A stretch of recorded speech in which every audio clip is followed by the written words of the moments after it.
A toast that meant more than freedom. I've seen a lot of toasts in my life. Most of them are lies told with a smile. But this one meant something.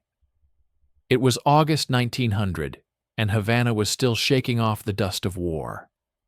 The Spanish-American War had officially ended 2 years earlier, in 1898, when Spain lost control of Cuba after more than 4 centuries. The island was free on paper, but not yet in spirit. American soldiers were everywhere. Uniforms in the streets, boots in the bars, and rum behind every counter. Cuban rum, rough, hot, honest stuff. No aging, no refinement, just sugarcane and survival. One night, in a small bar near Havana Harbor, an American Army captain ordered rum with ice. Then he did something strange. He asked for Coca-Cola. Now you have to understand, Coca-Cola was barely out of childhood. Invented in 1886 in Atlanta, it was still pushing its way into foreign markets, carried by American business interests and military supply lines. The bartender poured it over the rum. The captain squeezed in a wedge of lime, raised his glass, and said, "Por Cuba Libre," to a free Cuba. The room went quiet. Then glasses lifted. That wasn't just a drink. That was a political statement served on ice. The cocktail spread fast. Rum, cola, lime. Simple enough for any bar. Symbolic enough to mean everything. To Americans, it tasted like victory. To Cubans, it tasted like hope. But history has a way of souring sweet drinks. Because while people were cheering for freedom, new chains were already being measured. By 1902, Cuba was officially independent. Unofficially, America still held the keys. Enter the Platt Amendment, written into Cuban law under pressure from Washington.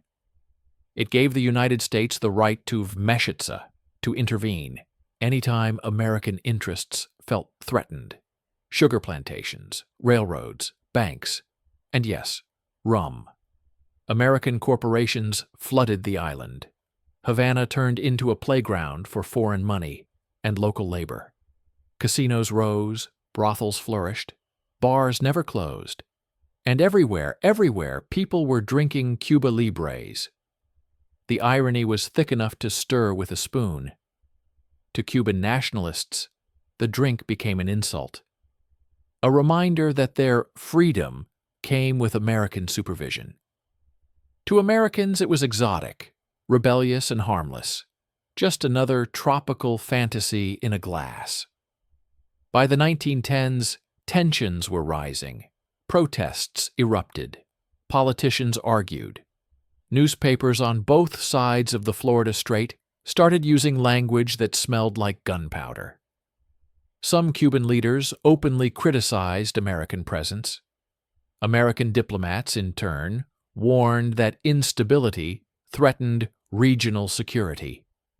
And then came the parties. American officials attended lavish receptions in Havana, openly toasting Cuba Libre, sometimes in the same week that U.S. Marines were deployed just in case. To Cubans watching from the shadows, it felt like mockery. A drink named Free Cuba, raised by men who wouldn't let her walk alone.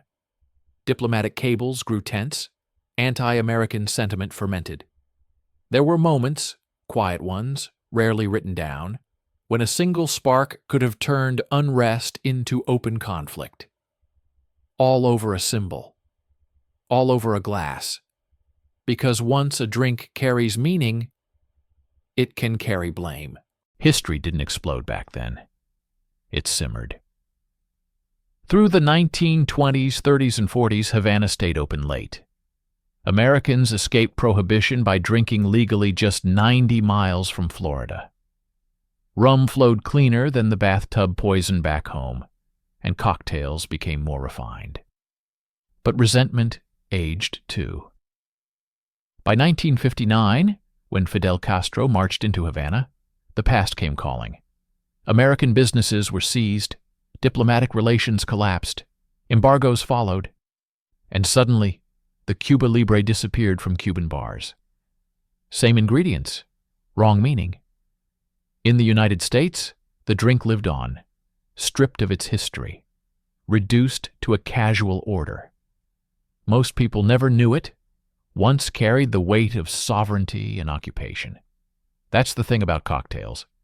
They outlive the arguments that created them.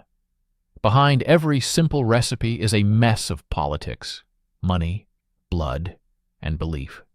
And sometimes, just sometimes, a glass raised too loudly can echo all the way to the edge of war. So next time you order a rum and cola with lime, pause before you sip. Because that drink once stood on the bar between nations and asked a dangerous question. What does freedom really taste like?